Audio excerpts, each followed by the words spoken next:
सरकारने शेतकऱ्यांची केलेली कर्जमाफी ही फसवी आहे। अत्यंत जाचक अटी आणि निकष या कर्जमाफीमध्ये घातल्यामुळे 10-15% शेतकरी सुद्धा या कर्जमाफीत बसणार नाही अशी परिस्थिती आहे।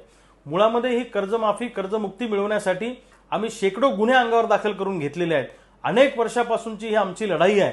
राज्यभर मी स्वतः सभा घेतल्या, अनेक ठिकाणी मी आणि आमच्या सहकाऱ्यांनी ठिकठिकाणी आंदोलनं केली।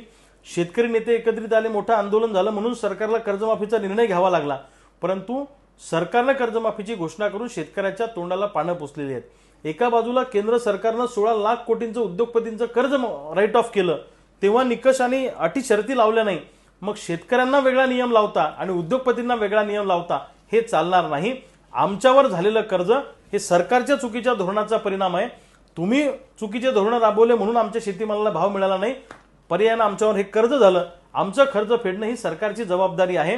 म्हणून या फसव्या कर्जमाफीच्या विरोधामध्ये आणि सरसकट कर्जमुक्ती आणि हक्काचा पीक विमा मिळाला पाहिजे म्हणून मी स्वतः माझ्या बुलढाणा येथील निवासस्थानी 15 जून 2026 पासून सकाळी 9 वाजेपासून बेमुदत अन्नत्यागाला बसणार आहे।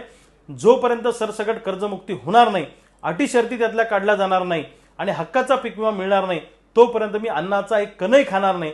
मी महाराष्ट्रातल्या शेतकऱ्यांना आवाहन करतो की भावांनो, आपापल्या भागामध्ये लोकशाही मार्गाने आंदोलनाला सुरुवात करा। या सरकारला गुडघ्यावर आणल्याशिवाय आपल्याला थांबायचं नाही। मी स्वतः जीवाची बाजी लावायला तुमच्यासाठी तयार आहे, पण महाराष्ट्रातल्या शेतकऱ्यांनी आता आंदोलन हाती घेतलं पाहिजे।